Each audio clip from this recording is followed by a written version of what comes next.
오늘 주실 하나님의 말씀 보겠습니다. 요나서 3장 1절로 10절 말씀을 정운교 집사님께서 봉독해 주시겠습니다. 구약 성경 1288쪽 요나서 3장 1절로 10절 말씀을 교독합니다. 여호와의 말씀이 두 번째로 요나에게 임하니라. 이르시되 일어나 저 큰 성읍 니느웨로 가서 내가 네게 명한 바를 그들에게 선포하라 하신지라. 요나가 여호와의 말씀대로 일어나서 니느웨로 가니라. 니느웨는 사흘 동안 걸을 만큼 하나님 앞에 큰 성읍이더라. 요나가 그 성읍에 들어가서 하루 동안 다니며 애쳐 이르되 40일이 지나면 니느웨가 무너지니라 하였더니 니느웨 사람들이 하나님을 믿고 금식을 선포하고 높고 낮은 자를 막론하고 굵은 배 옷을 입은지라. 그 일이 니느웨 왕에게 들리매 왕이 보좌에서 일어나 왕복을 벗고 굵은 배 옷을 입고 제2에 앉으니라. 왕과 그의 대신들이 조서를 내려 니느웨에 선포하여 이르되 사람이나 짐승이나 소떼나 양떼나 아무것도 입에 대지 말지니 곧 먹지도 말 것이요 물도 마시지 말 것이며 사람이든지 짐승이든지 다 굵은 베옷을 입을 것이요 힘써 하나님께 부르짖을 것이며 각기 악한 길과 손으로 행한 강포에서 떠날 것이라. 하나님이 뜻을 돌이키시고 그 진노를 그치사 우리가 멸망하지 않게 하시리라. 그렇지 않을 줄을 누가 알겠느냐 한지라. 하나님이 그들이 행한 것 곧 그 악한 길에서 돌이켜 떠난 것을 보시고 하나님이 그 뜻을 돌이키사 그들에게 내리려고 말씀하신 재앙을 내리지 아니하시니라. 아멘. 감사합니다. 옆 사람하고 한번 인사하시겠습니다. 당신을 보니 참 좋습니다. 시작. 당신을 보니 참 좋습니다. 권사님을 보니 참 좋습니다. 집사님을 보니 참 좋습니다. 아닌가요? 좋으시죠? 우리가 주 안에서 함께 한 공동체를 이루어서 하나님을 예배하는 것이 얼마나 큰 복인가 하는 것을 날마다 느끼게 됩니다. 오늘 본문의 말씀은 니느웨의 회개입니다. 지난주는 2장을 통해서 요나의 회개에 대해서 말씀을 나누었다면 오늘은 니느웨의 회개에 대해서 말씀을 나누고자 합니다. 요나에게 하나님의 말씀이 두 번째로 임합니다. 아마도 이때는 요나가 물고기 뱃속에서 나온 지 좀 시간이 흘렀을 때일 것으로 여겨집니다. 하나님이 설마 그 온갖 토사물을 뒤집어 쓰고 나왔던 요나를 곧바로 니느웨로 보내겠습니까? 우리 하나님은 그런 잔인한 하나님은 아닙니다. 몸과 마음을 많이 추스렸을 것이고 그리고 동료들과 함께 이야기도 나누었을 것이고 이 사명을 어떻게 해야 되는지 의논도 했을 것입니다. 그리고 먼 길을 떠나야 하니까 분명 고대 당시에 여행에 필요한 모든 물건들도 다 모으고 준비를 했을 것입니다. 여러분, 요나가 물고기에 젖은 그런 모습으로 전도를 한다 그러면 누가 그 말을 듣겠습니까? 우리가 교회에서 전도를 하러 나갈 때도 우리 대원들이 좋은 옷을 입고 가장 깨끗한 옷을 입고 그렇게 나가지 않습니까? 그렇게 요나가 모든 몇 달치의 여비와 물건들을 준비하면서 이제 니느웨로 갈 준비를 하게 됩니다. 아마 어쩌면 니느웨는 이 요나는요 물고기 뱃속에서 나왔을 때 하나님께서 자기를 살려주신 것을 알고 감사하면서 내가 이 징계를 받았으니 아마 어쩌면 이것으로 끝내려니 생각했을지도 몰라요. 그렇지만 우리 하나님은 어떤 하나님이십니까? 우리 하나님은 끈질긴 하나님이셔요. 옆 사람에게 한번 얘기해 보실까요? 우리 하나님은 끈질긴 하나님이시다. 시작. 우리 하나님은 끈질긴 하나님이시다. 택한 백성을 하나님께서 찾으실 때 찾기까지 찾으십니다. 언제까지 찾으신다고요? 찾기까지 찾으시는 하나님이신 것입니다. 그래서 또다시 동일한 말씀을 니느웨에게로 가라고 요나에게 말씀하시는 것입니다. 그리고 오늘 말씀대로 요나가 마지못해서 니느웨로 가서 그 포악한 사람들에게 이제 하나님이 40일 지나지 못해서 이 성을 망하게 하신다라고 외쳤더니 사람들이 놀라웠게도 변화가 일어났던 겁니다. 금식을 선포하고 굵은 베옷을 입고 회개를 하는 모습이 드라마처럼 펼쳐지게 되는 것이 요나서 3장입니다. 이렇게 통해 자복하면서 회개하는 그 사람들의 모습을 볼 때 요나는 어안이 벙벙했습니다. 도대체 이게 웬일인가 생각했을 겁니다. 여러분, 이 세상 사람들의 눈에는요 아직도 예수 믿는 사람들이 이해가 안 갈 겁니다. 뭐 허구적인 이야기를 믿고 다니는 사람들처럼 생각합니다. 아직도 우리가 예수 믿는 것에 대해서 주변 사람들이 좀 의아하다고 생각하는 사람들을 도처에서 만날 수 있습니다. 과거에 제가 대학생 선교단체에서 학생들을 가르칠 때 캠퍼스에서 예수님이 역사적인 인물인 것을 먼저 선포를 했어요. 근데 아이들이 아직도 예수님이 역사적인 인물인 것조차 모르는 사람들도 많더라고요. 그러면서 제가 그 친구들한테 용케도 아직까지 예수 안 믿고 살았구나 하면서 20살이 넘도록 어떻게 용케도 아직도 예수님을 대해서 모를 수가 있느냐 그러면서 복음을 전했던 기억이 납니다. 그런데요, 주변 사람들이 우리를 들어서 뭐라고 그럽니까? 어떻게 희한하게도 예수를 믿냐 그렇게 얘기하는 사람들이 주변에 많습니다. 그러나 한때는 니느웨 주민들처럼 회개하고 구원받아야 할 죄인으로 살았지만 우리가 구원받은 이후에는 어떻습니까? 요나와 같이 하나님의 뜻에 따라 주님의 제자로 따르며 순종하며 사는 것이 우리의 삶인 것입니다. 그것이 바로 복된 삶인 것입니다. 오늘 말씀에서 이러한 교훈들을 잘 깨닫고 받으시기를 주님의 이름으로 축복합니다. 오늘 말씀을 통해서 세 가지에 대해서 말씀을 나누고자 합니다. 먼저 두 번째 소명을 받는 요나의 모습을 살피겠습니다. 그리고 두 번째로는 하나님의 말씀대로 선포하는 요나의 모습에 대해서 살피겠습니다. 마지막으로 구원 얻는 회개가 무엇인지 함께 나누면서 은혜를 나누도록 하겠습니다. 먼저 첫째로 두 번째 소명을 받고 니느웨 전도서에게 순종하는 요나를 생각해 보겠습니다. 우리는 요나의 모습에서 여지없이 우리 자신의 모습을 보지 않습니까? 하나님은 이 사역을 요나가 거절했었고 여전히 탐탁하지 않게 여기는 것을 아시면서도 똑같은 사명을 그에게 맡기시는 겁니다. 니느웨로 가라. 여러분, 예수 믿는 사람들에게 사명은 선물이고 사명은 사랑입니다. 그래서 계속 하나님께서는 우리에게 짐을 주셔요. 짐을 주셔요. 우리가 마태복음 11장 28절 수고하고 무거운 짐진 자들아 다 내가 너희를 쉬게 하리라. 그 말씀만 너무 좋아하는데 그 뒤에 보면 뭐가 나와요? 나의 멍에를 메고 내게 배우라고 그랬어요. 여러분, 예수 믿는 자에게 예수님이 주시는 멍에가 있어요. 그런데 그 멍에는요, 성령께서 힘을 주셔서 아주 쉽게 감당할 수 있게 하신다고, 가볍게 감당할 수 있게 하신다고 말씀하시는 것입니다. 예수 믿는 자에게는요, 믿는 순간 사명이 주어져요. 믿는 순간 복음을 증거해야 할 사명이 주어지는 것입니다. 사명은 선물이고 사명은 사랑이기 때문입니다.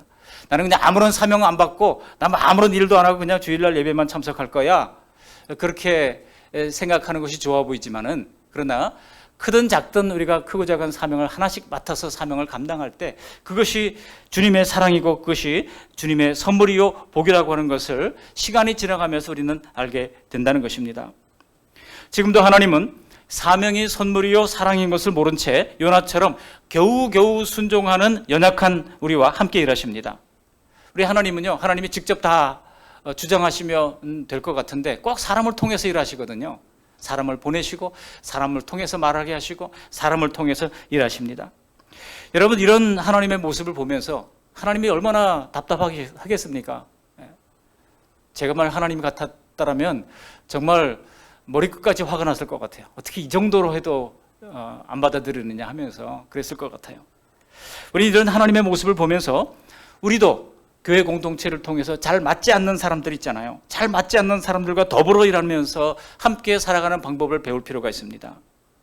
저 사람은 전혀 가망이 없어? 이렇게 속단하지 마시고, 그런 마음이 만약 혹시라도 있다고 하면 우리는 하나님 앞에 회개해야 할 것입니다. 하나님은 전혀 가망이 없어 보이는 이 아수르 사람들도 하나님께서 구원하시잖아요. 우리는 예수님도 주님을 부인했던 주님의 제자들을 내버려 두지 아니하시고 다시 찾아가셔서 먹여주시고 입혀주시고 사명을 회복시켜 주시지 않습니까? 구약시대 엘리야에게 그랬고요, 신약시대 베드로에게 그랬습니다. 다시 먼저 먹여요. 먼저 먹이십니다. 까마귀를 통해서 먹이시고 생선을 구워서 먹여주시고 그리고 다시 사명을 회복시켜 주시는 것입니다. 우리 예수님도 이처럼 사명을 오래 참으면서 회복시켜 주신다는 것입니다. 오늘 요나로서는 이 반갑지 않은 사명을 또다시 받은 거예요. 또다시 이제 니느웨로 가라는 것입니다. 근데 처음에는 거부해가지고 다시스로 도망갔던 요나였지만은 이 두 번째 하나님이 명령을 내리실 때는 생각이 달라지는 거예요. 왜 달라집니까? 지금 큰 물고기 속에서 죽다 살아났잖아요. 그러니까 이번마저 또 거절했다가는 또 어떤 일이 일어날지 모르죠. 그러니까 마지못해서 순종을 해가지고 500km 떨어져 있는 니느웨로 가게 되는 것입니다. 가드헤벨은 여러분 지난주에도 말씀드렸던 것과 같이 갈릴리 근처라고 말씀드렸습니다. 갈릴리에서 이제 이 니느웨까지 그 먼 거리를 갔다는 것입니다. 우리 3절 말씀 함께 읽어보실까요? 3절. 요나가 여호와의 말씀대로 일어나서 니느웨로 가니라. 니느웨는 사흘 동안 걸을 만큼 하나님 앞에 큰 성읍이더라. 여기 3절에서 가장 중요한 부분이 있다고 그러면 바로 일어나서 갔다라고 하는 것입니다. 일어나서 갔습니다. 사명은 똑같이 위험하고 마음에 안 들었던 사명입니다만 요나의 마음은 이제 달라졌습니다. 왜냐하면 지난주에 물고기 뱃속에서 요나가 회개하고 구원을 경험하게 되었잖아요. 여러분, 지옥에 가까운 고난을 겪어봐야 여러분 그런 고난이 절대로 하나님 앞에 떠나지 못하게 만드는 구원의 속성 과정이 되는 것입니다. 반면에 평안한 쪽에서 하나님께서 우리에게 사명을 자꾸 맡기신다 그러면요, 이게 굉장히 느려요. 느린 코스를 가는 것입니다. 그러나 그게 어떤 경로이든지 우리가 하나님의 구원을 경험하게 되면 이전처럼 세상과 하나님 사이에서 머뭇거리지 않게 된다는 것입니다.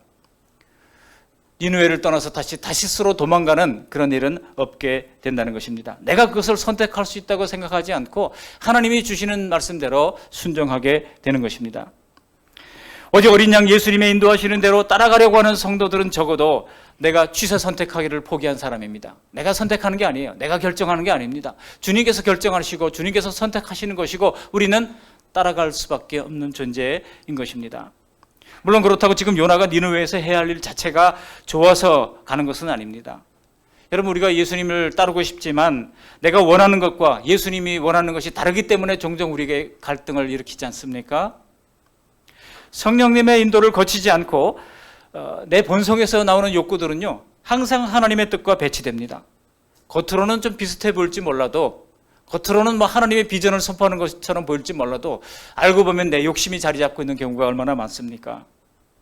만일 하나님의 명령이 니느웨가 아닌 저 남쪽 유다로 가서 복음을 전해라, 말씀을 전해라 그러면 아마 요나가 기꺼이 갔을 것 같아요. 여러분, 요나는 북쪽 이스라엘의 말씀을 선포하기 위해서 부름을 받은 선지자입니다. 근데 남유다는 동일한 동변상령의 아픔을 갖고 있지 않습니까? 동일하게 아수르로부터 침략을 당했습니다. 그리고 결국은 북이스라엘은 아수르에 의해서 완전히 멸망당하고 말았고, 남유다도 히스기야 왕 때 보면은요, 이 아수르가 쳐들어와 가지고 조공을 바쳐야 되는데 이제 다 바쳐가지고 이제 없는 겁니다. 그러니까 하다가 할 게 없으니까 성전의 금까지 다 벗겨가지고 다 바치는 그런 굴욕을 겪어야 했던 것입니다. 그러니 남유다 같으면 기쁨으로 갈 수 있겠는데 저 원수의 나라 니느웨 가가지고 니느웨에서 하나님의 말씀을 선포하라니 하고 싶지가 않은 것입니다. 그래서 어떡합니까? 자기 판단을 신봉했다는 겁니다. 사람이 얼마나 자기를 맹신하는가 하면은요, 하나님도 틀렸다. 하나님 죄송하지만 이 부분에서는 주님이 틀리신 것 같아요. 이렇게 생각할 정도라는 것입니다.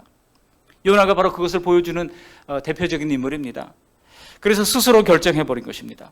저 아수르 백성은 심판의 대상이니 구원의 대상은 아니라고 스스로 결정을 해버린 것입니다. 여러분, 우리도 그렇지 않습니까? 무의식적으로 내 생각이 하나님 생각보다 더 낫다고 여기지 않습니까? 그러다 보니까 혹시 하나님이 다른 의견을 꺼내실까 봐 하나님 저 이렇게 할래요 하고 뒤도 안 돌아보고 바로 나오잖아요. 하나님도 뭔가 말씀하실까 봐 하나님 저 이렇게 결정했어요. 이렇게 할래요. 그러고 나와버리는 우리들 아닙니까? 우리가 사람들끼리 모든 사람의 의견을 모아가지고 결정하려고 그러면요, 공동체가 한 걸음도 나가지 못합니다. 작게는 우리 가정 공동체가 그렇고 교회 공동체도 그렇고 국가 공동체도 마찬가지입니다. 큰 원리를 따라서, 교회 같으면 하나님의 말씀을 따라서, 그 말씀의 원리를 따라서 그 원리가 그렇게 말씀한다고 하면 우리는 기꺼이 거기에 순종할 필요가 있는 것입니다. 만일 지구에 78억 명이 지금 살고 있는데요, 이 지구에 좋은 의견 78억 개가 존재할 겁니다. 우리가 티격태격하는 다툼들이 되게 무슨 큰 문제 때문이 아니잖아요. 얼마 전에 금요일 저녁에 이 금쪽이 그 프로그램을 봤습니다. 금쪽 같은 내 새끼, 거기 프로그램 보니까 엄마가 아이에게 너 책 좀 읽어라 그러니까 아이가 책을 읽으려고 가져왔어요. 그러면서 이제 한마디 한 게 단서가 되어가지고 갈등을 겪습니다. 뭐라고 그러냐면은 오늘은 4단락 읽어야지 한 거예요. 그러니까 엄마가 너 지난번에 8달락 읽었잖아. 8달락 읽어. 그런 거예요. 그러니까 얘가 4달락 읽겠다고 이제 고집을 피우는 겁니다. 그러니까 8달락, 4달락 서로 싸우다가 나중에 책도 집어 던지고 막 갈등으로 겪고 가정 전체가 분위기가 쌓여지는, 본질은 다 사라지고 4달락이냐 8달락이냐 갖다 싸우다가, 여러분 우리도 그럴 때가 없지 종종 있지 않습니까? 작은 문제 때문에 각자 방식으로 살아도 될 아주 사소한 문제들 가지고 왜 내 말대로 안 하느냐, 내 뜻대로 안 하느냐 다투는 것입니다. 내가 재판장이 되어서 너무나 쉽게 상대방을 판단하고 심판합니다. 그런데 여러분, 우리 하나님은 어떻습니까? 우리 하나님은 그렇지 않았습니다. 우리 하나님은요, 예언서를 우리가 읽어보면 아시겠지만 경고를 하시다가도 늘 심판을 미루고 또 미루고 또 미루고 하십니다. 언제까지 미루십니까? 구원은 얻기까지, 그들이 돌아오기까지 주님께서 오래 참고 기다리십니다. 그렇지만 반면에 우리는 어떻습니까? 너무나 쉽게 심판을 해버리고 예단을 해버리고 결정을 내버립니다. 물론 우리가 진리는 타협할 수 없겠지만 그 외의 문제들에 대해서는 관용해야 함을 성경은 계속해서 가르쳐주고 있는 것입니다. 예를 들어 빌립보서 4장 5절 말씀 보실까요? 빌립보서 4장 5절입니다. 함께 읽습니다. 너희 관용을 모든 사람에게 알게 하라. 주께서 가까우시니라. 여러분, 여기서 모든 사람은요, 예수 믿는 사람들만을 의미하는 것이 아닙니다. 예수 안 믿는 사람들에게도 관용을 베풀어야 한다는 것입니다. 심지어 불교인, 이슬람인 모든 사람들에게도 우리가 관용을 베풀 것을 성경은 가르치고 있는 것입니다. 디모데전서 3장에 보시면은요, 장로의 자격 15가지가 나옵니다. 그 15가지 가운데도 관용이 들어있어요. 3장 3절 함께 읽어보시겠습니다. 3장 3절. 술을 즐기지 아니하며 구타하지 아니하며 오직 관용하며 다투지 아니하며 돈을 사랑하지 아니하며. 거기 뭐가 있어요? 관용하며, 오직 관용하며. 내 의견과 경험이 아무리 옳아도 항상 주님 말씀 아래 놓아야 하는 것입니다. 성경에 10,000가지 말씀으로 가르쳐 놓았잖아요. 오늘 요나 선지자도 자기 생각이 맞는지 틀리는지 말씀을 기준으로 판단해야 했습니다. 그러나 요나에게는 민족적 편견이 있었습니다. 유일한 선민은 오직 내 조국 이스라엘 뿐이라고 하는 그런 요나의 신념이 있었습니다. 그러나 그는 성경을 제대로 읽지 못하고 있었던 것이죠. 하나님은요, 처음부터 모세오경을 통해서 이스라엘은 이방인을 향한 제사장 국가라고 말씀했습니다. 이스라엘이 제사장 국가면 다른 나라들은 뭐예요? 다른 나라들은 제사장을 통해서 그들도 다 구원하시겠다고 하는 하나님의 계획이 처음부터 들어있었던 것입니다. 그러니 당연히 이방 나라에도 하나님을 전하는 것이 마땅한 일이었죠. 고린도후서 10장 5절에 보시면 이런 말씀이 있습니다. 우리 같이 한번 읽어보실까요? 하나님을 아는 것을 대적하여 높아진 것을 다 무너뜨리고 모든 생각을 사로잡아 그리스도에게 복종하게 하니. 이게 고린도 교회에서 있었던 일입니다. 하나님을 아는 것을 대적하여 높아진 것, 이 세상의 모든 다른 종교들, 이데올로기들이 얼마나 많습니까? 그런 것들을 생각을 사로잡아 그리스도에게 복종하게 하는 것을 주님께서 우리에게 명령하셨다는 것입니다. 말씀에 근거하지 않은 내 모든 생각은 항상 사로잡아서 그리스도께 복종시켜야 한다는 것입니다. 예수님과 함께 가는 인생 여정에서 요나처럼 편견의 마음이 아니라 주님의 마음과 점점 더 일치되어 행복하게 즐겁게 따르는 우리 모두가 되시기를 바랍니다. 행복하게 따르실래요? 아니면 요나처럼 물고기 뱃속에 들어갔다 나온 다음에 따를래요? 옆 사람에게 한번 얘기하시기 바랍니다. 즐겁게 따르겠습니다. 시작. 즐겁게 따르겠습니다. 우리가 즐겁게 따르는 우리 모두가 되시기를 바랍니다. 두 번째로 이 말씀대로 선포하는 요나의 모습을 살피겠습니다. 요나는 니느웨에 도착해서 하나님의 말씀대로 선포를 합니다. 먼저 그는 500km 떨어진 이 니느웨로 갑니다. 우리 3절에 보시면 일어나서 니느웨로 가니라 그랬지 않습니까? 순종은 먼저 가는 곳으로부터 출발합니다. 그렇죠? 예수님이 말씀하신 이제 마지막 대위임령, 그 대위임령에서도 뭐라고 말씀하고 있습니까? 그러므로 너희는 가서 모든 민족을 제자로 삼아 아버지와 아들과 성령의 이름으로 세례를 베풀고 내가 너에게 분부한 모든 것을 가르쳐 지키게 하라 그랬어요. 4가지 동사가 나와요. 원문에 보면은 가라, 그리고 세례를 주라, 그리고 가르치라, 그다음에 이제 제자 삼으라. 이 4가지 동사가 나옵니다. 근데 주동사는 바로 제자 삼으라는 거예요. 근데 제자 삼기 위해서는 먼저 가는 곳으로부터 출발해야 된다는 것입니다. 가서 또 세례를 베풀고 가르쳐야 한다고 말씀하고 있습니다. 사도행전 1장 8절에도 보면 이렇게 말씀하고 있죠. 같이 한번 외워보실까요? 오직 성령이 너에게 임하시면 너희가 권능을 받고 예루살렘과 온 유대와 사마리아와 땅끝까지 이르러 내 증인이 되리라. 어떻게 된다고요? 이르러 그랬습니다. 이르러. 예루살렘과 온 유대와 사마리아와 땅끝까지 이르러야 됩니다. 그 이르는 다가가는 그런 과정이 필요하다고 말씀하고 있는 것입니다. 그래서 오늘 본문에서 요나도 말씀 선포의 사명을 다하려고 니느웨까지의 그 먼 거리를 여행하면서 갔습니다. 당시 아수르의 니느웨라고 하는 도시는 오늘날 이라크의 모술입니다. 얼마 전까지 IS가 장악하고 있다가 다시 정부군이 탈환을 했죠. 탈환을 하고 보니까 다 이제 내전하는 동안에 다 완전히 폐허가 되어 있는 상황입니다. 여러분, 그래서 우리나라 이제 부대들이 많이 우리나라 자이툰 부대가 거기에 있었던 곳이기도 하고요. 그리고 지금은 우리나라 많은 건설 회사들이 들어가서 이제 건설을 재건 사업을 지금 하는 가운데 있습니다. 여러분, 역사를 보시면 요나 시대의 아수르라고 하는 나라는 바벨론 나라가 이제 고대 바벨론이 있고 신 바벨로니아가 있고 이제 바벨론 제국 시대가 있잖아요. 근데 고대 바벨론을 멸망시키고 당대 가장 강력한 국가를 형성했던 적도 있었던 아시리아입니다. 그런데 이 아시리아가 요나 선지자 때 최강국으로 등장을 하게 됩니다.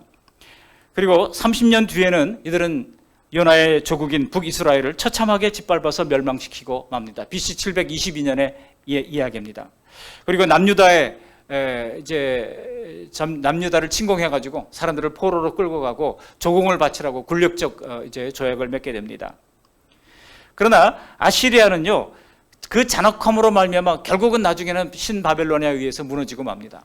그리고 바벨론이 아수르를 점령한 다음에 바벨론 제국으로 확장하게 되죠.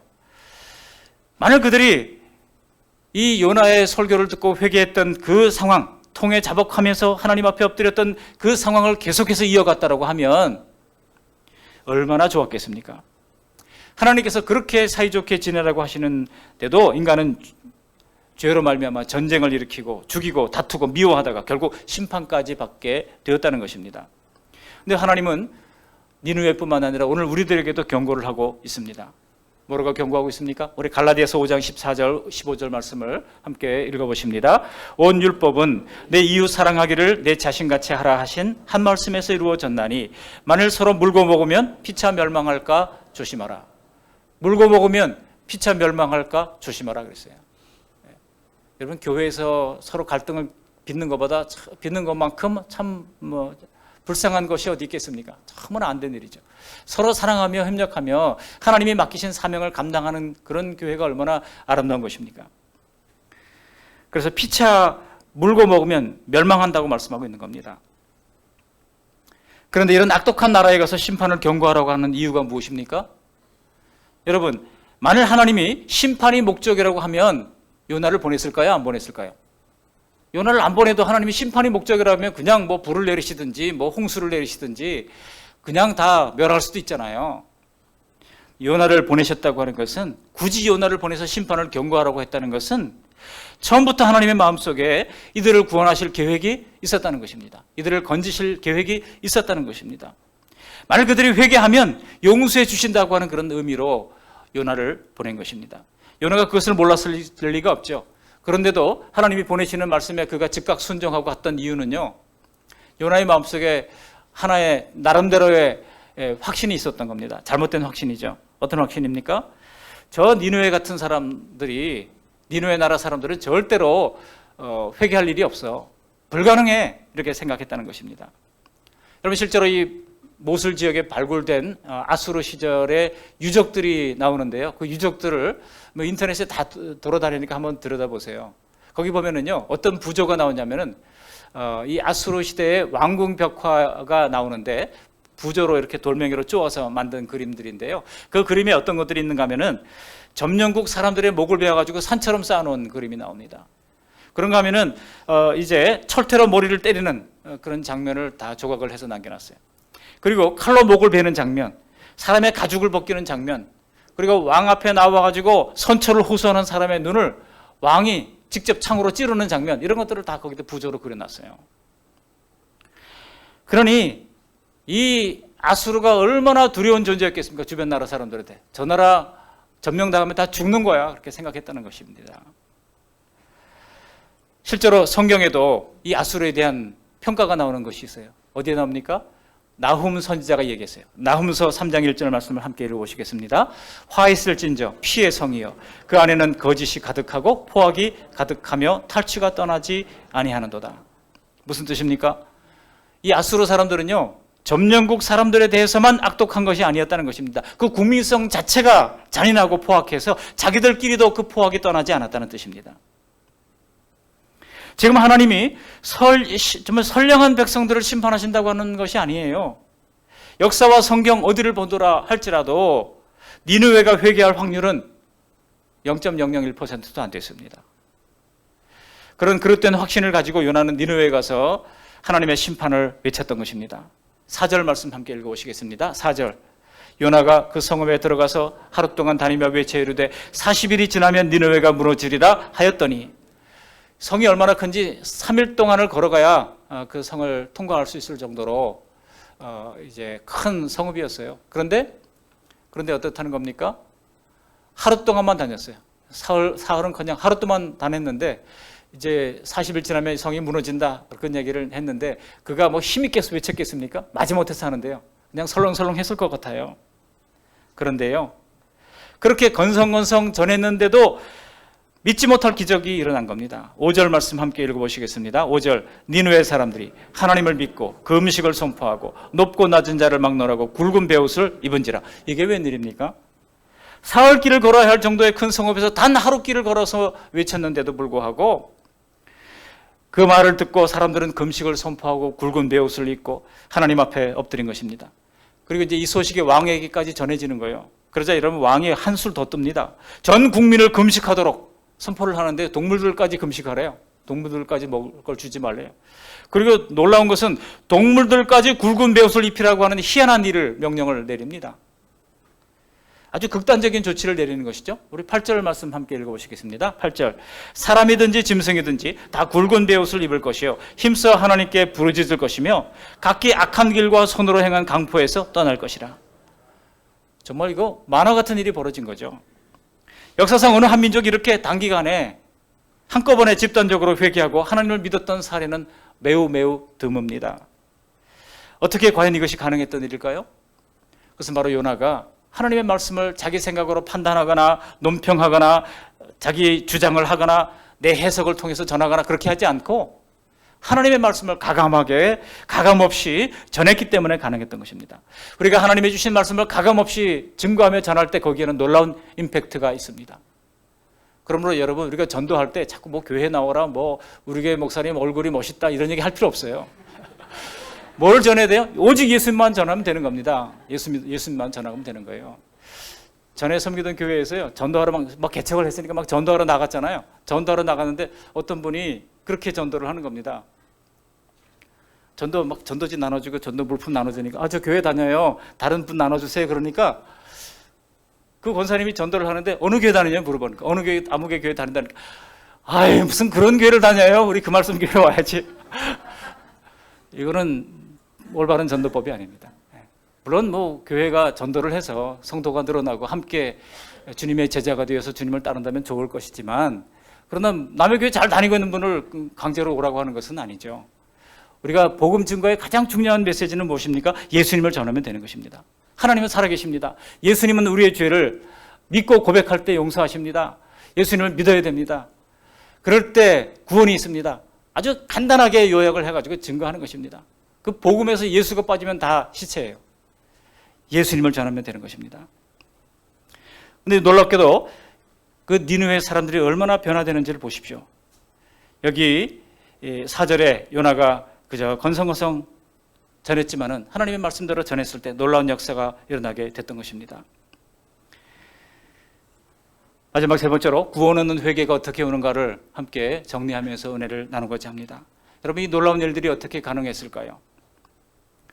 인간이 구원을 받으려면 제일 먼저 죄를 회개해야 되잖아요. 죄를 회개하려면 어떻게 됩니까? 죄가 뭔지를 알아야 회개를 하지 아니겠습니까? 죄가 뭔지를 알아야 되잖아요. 우리가 죄를 깨닫는 것은요 보통은 이 사회적 어떤 도덕법 그리고 이제 윤리 그리고 우리의 내면의 어떤 양심 이런 것들을 통해서 우리의 죄를 깨닫습니다. 그런데요, 니느웨 사람들처럼 국민성 자체가 잔혹하고 폭력적인 사람이라고 하면 죄를 깨닫기가 훨씬 더 힘듭니다. 여러분, 뉴스에서 보이는 숱한 범죄자들 보십시오. 그 숱한 범죄자들이 뉴스에 나올 때 보시면 그들이 괴로워하는 것은요, 무거운 형벌 때문에 괴로워하지 정말 자기 자신의 죄 때문에 괴로워하는 사람 봤습니까? 못 봤잖아요. 막 마이크를 걷어차면서 막 그렇게 하지, 더 죽이지 못해서 막 한이 된다 이런 얘기를 하지. 그 사람들이 정말 자기의 죄 때문에 사무쳐서 회개하는 사람이 있습니까? 사람이 예수를 모를 때는요, 죄 때문에 두려워서 전전긍긍하지는 않습니다. 우리도 성령으로 거듭나기 전까지는 죄 문제를 그렇게 심각하게 생각하지 못했어요. 그러나 예수님을 믿으면서 비로소 그때보다는 훨씬 더 바르게 사는 것이 분명함에도 불구하고 항상 이 죄 문제를 가지고 끙끙거리며 살게 되는 것입니다. 왜 그럴까요? 왜 그렇게 했습니까?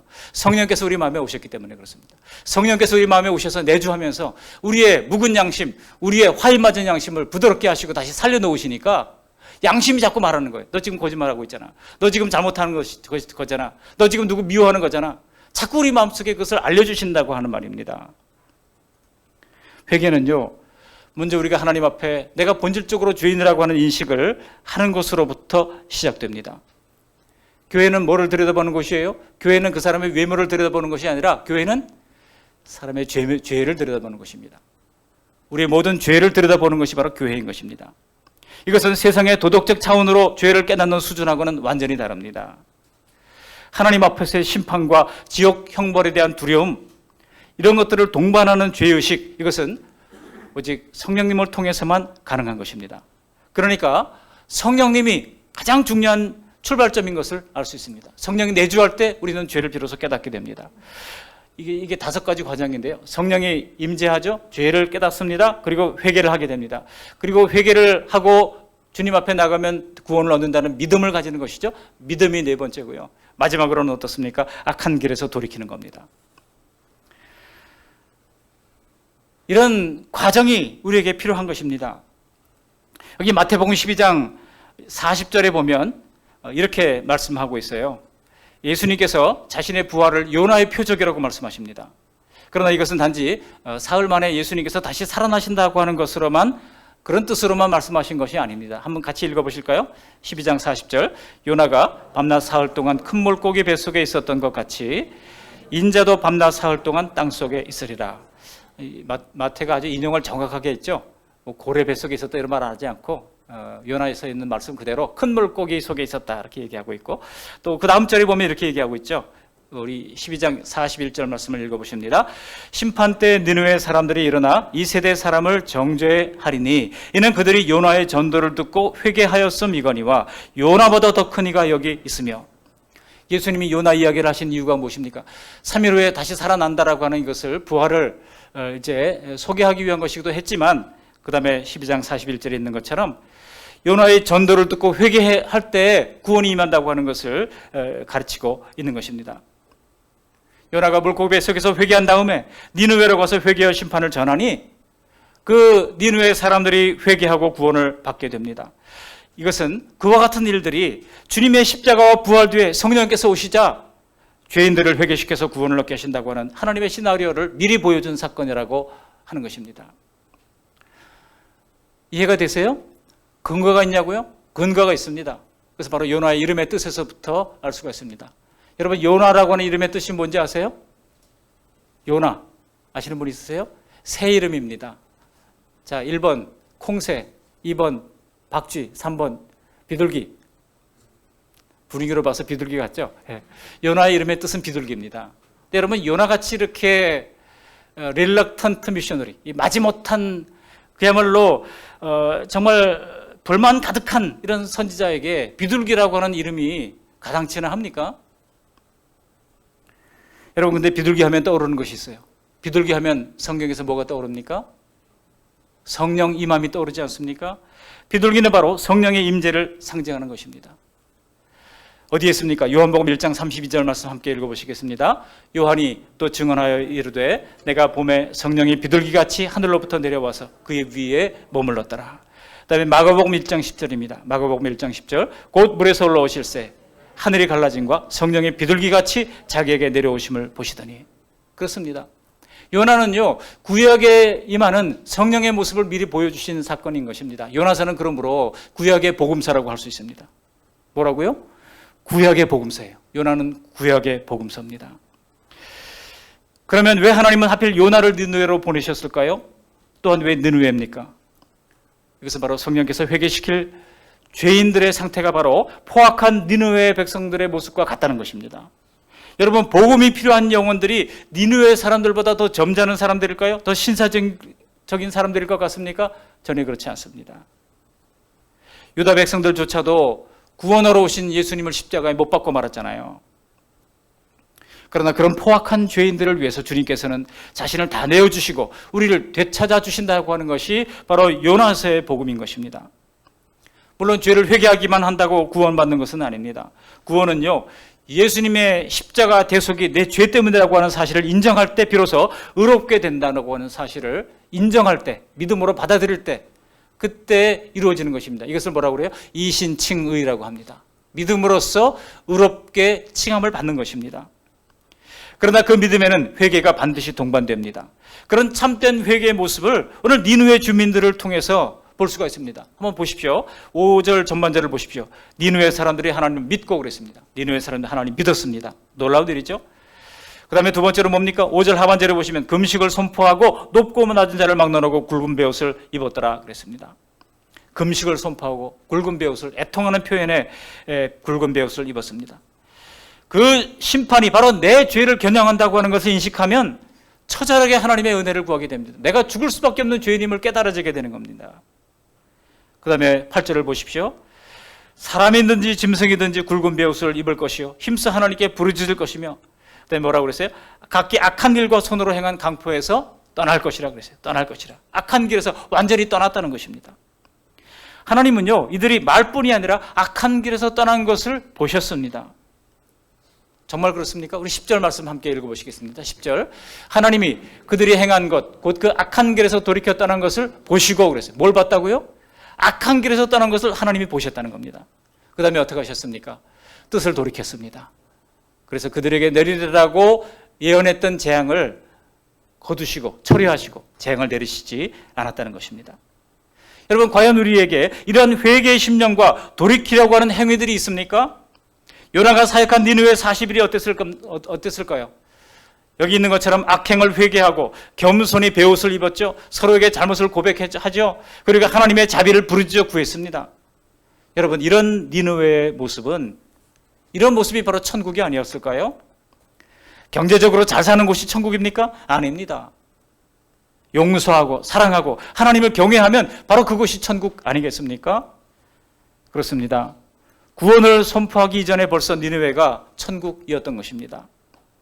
예수님이 우주적인 교회는요, 회개하고 거듭난 영혼들의 모임이라 할 수 있습니다.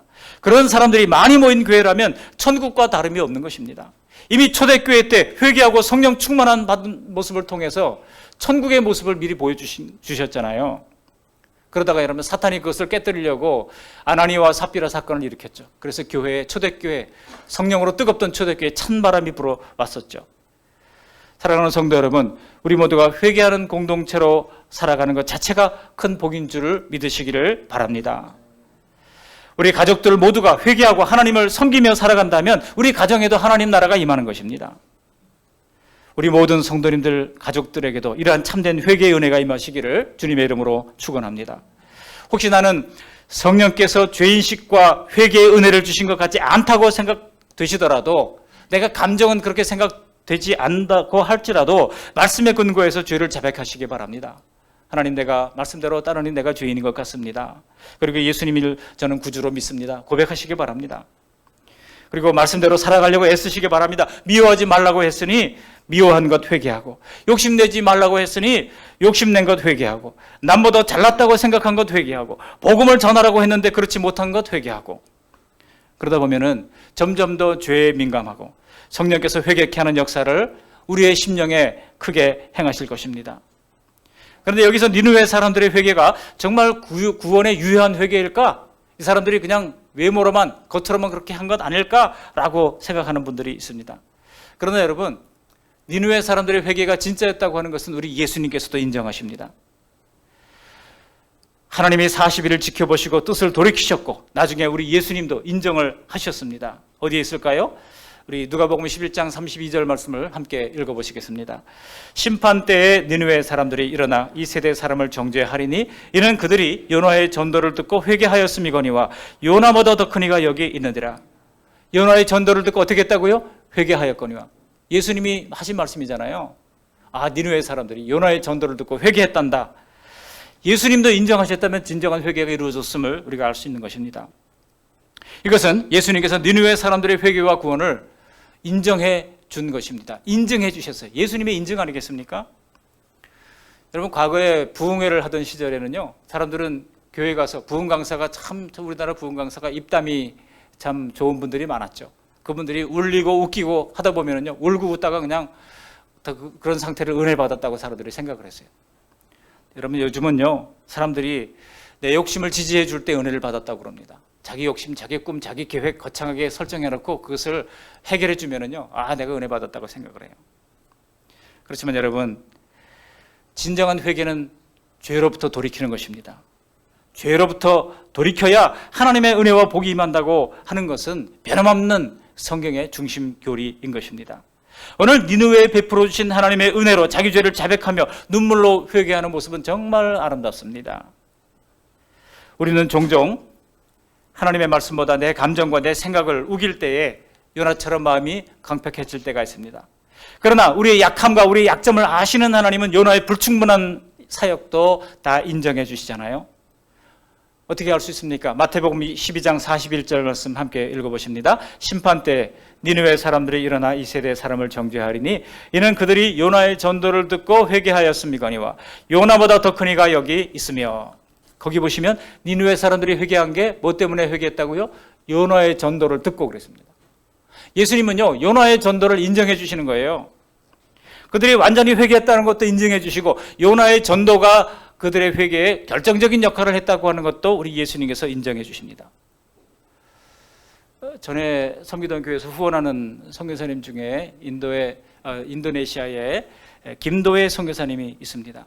50대 싱글 여자 선교사님입니다. 이분이 인도네시아 북수마트라 지역의 메단이 수도인데요. 그 메단에 신학교를 만들어 어린이 선교 신학교를 만들고 많은 그 어린이 사역자들을 길러내고 1년에 한 번씩 부흥 집회를 통해서 수백 명의 아이들에게 이제 결신을 얻고 복음을 증거하고 있는 사역을 잘 감당해 왔습니다. 모든 것이 안정돼 있었어요. 밑에 있는 사람들도 많고 신학교 교수 본인이 만들었으니까요. 그리고 매년 그렇게 집회를 하면서 큰 일들을 잘 감당해 왔습니다. 그런데요, 깔리만탄에서 당신 같은 사람이 필요하다고 요청이 온 겁니다. 깔리만탄은 어디입니까? 보르네오 섬의 인도네시아령을 깔리만탄이라고 부릅니다. 대부분 밀림으로 구성되어 있는 지역이죠. 근데 거기에서 오라고 그러니까 고민했습니다. 지금 여기가 너무나 안정되어 있는데 여긴 도시인데 깔리만탄은 완전히 시골이고 완전히 그냥 숲속이고 고민했는데 성령께서 그 마음을 계속 주시는 거예요. 그래서 저한테 편지를 보냈더라고요. 수마트라 메단에서의 도시 생활을 접고 저는 이제 깔리만탄으로 들어갑니다. 여러분, 제가 그 편지를 보면서 얼마나 감동을 했는지 몰라요. 누가 시켜서 갑니까? 억지로 갑니까? 성령께서 감동하니까 가는 거예요. 마지막에 순종했던 요나처럼 가는 게 아니라 즐겁게 순종하면서 깔리만탄으로 들어갑니다. 여러분, 독신녀 선교사님이 열악한 깔리만탄에서 새롭게 사역을 시작한다고 하는 것이 보통 일이겠습니까? 그 홀로 분투하는 모습은요, 안 봐도 비디오요, 안 봐도 상상이 되는 것입니다. 저는 믿습니다. 우리 하나님은 주님을 위해서 헌신한 그동안의 작은 수고와 땀과 눈물을 일일이 다 기억해 주십니다. 심지어 요나가 이렇게 마지못해 순종한 것조차도 우리 예수님께서 기억해 주시고 요나의 전도를 듣고 회개했다고 기록을 남겨서 인정해 주시잖아요. 우리도 주님처럼 살아보려고 몸부림도 쳐보고 복음을 전하고 사람들을 섬기려고 애를 쓰며 살지만 결과를 보면은요, 낙담되고 실망스러울 때가 있습니다. 그러나 우리 하나님께서는 우리의 온전치 못한 순종이라 할지라도 귀하게 보시고, 어떻게 보신다고요? 귀하게 보시고 적은 열매일지라도 귀하게 여겨 주실 것입니다. 말씀을 정리합니다. 요나는 이제는 하나님을 떠나지 않고 순종을 했습니다. 그렇지만 여전히 그 마음은 하나님과 하나 되지 못하고 있었습니다. 지금 니느웨 성이 다 회개하고 하나님을 믿고 돌아오는 역사가 막 일어나고 있음에도 불구하고 오직 한 사람만이 지금 답답한 마음으로 그 모습을 지켜보고 있습니다. 사랑하는 성도 여러분, 우리가 우리 속에 있는 죄성과 싸우면서 예수님을 따르고 순종하는 모든 것을 주님께서 다 보고 계십니다. 그리고 잘했다 칭찬해 주실 것입니다. 다만 회개의 열매가 있는지를 살피시고 항상 내 생각을 하나님의 말씀에 맞추시고 그리스도께 복종하도록 노력한다면 그게 뭐 엄청나게 대단한 일 아니라 할지라도 우리는 일평생 주님의 일에 참여하면서 보람 있는 생애를 살게 될 줄로 믿습니다. 이런 은혜가 저와 여러분들에게 임하시기를 주님의 이름으로 축복합니다. 아멘. 은혜로우신 하나님 아버지, 하나님은 한 번 작정하신 일을 사람을 세워서 끈질기게 이루게 하시는 분임을 깨닫게 하시니 감사합니다. 우리에게 두 번, 세 번 사명을 반복해서 주실 때 사명이 곧 선물이요 사명이 곧 사랑임을 알아서 기꺼이 순종하게 하시되 하나님 말씀대로 순종하게 하심으로 말미암아 다가오는 추수의 계절에 영혼의 추수로 하나님을 영화롭게 할 수 있도록 이끌어 주시옵소서. 날마다 우리의 내면에 숨겨둔 죄성과 싸우면서 성령님의 인도를 따라 부족하지만 최선의 순종을 드리게 하셔서 택하신 영혼들이 죄를 깨닫고 회개하고 믿음으로 악한 길에서 떠나는 역사가 나타나며 마침내 하나님이 인정하는 복되고 보람된 인생을 살아갈 수 있도록 도와주시옵소서. 만왕의 왕 되시는 우리 구주 예수님의 이름으로 감사하며 기도합니다. 아멘.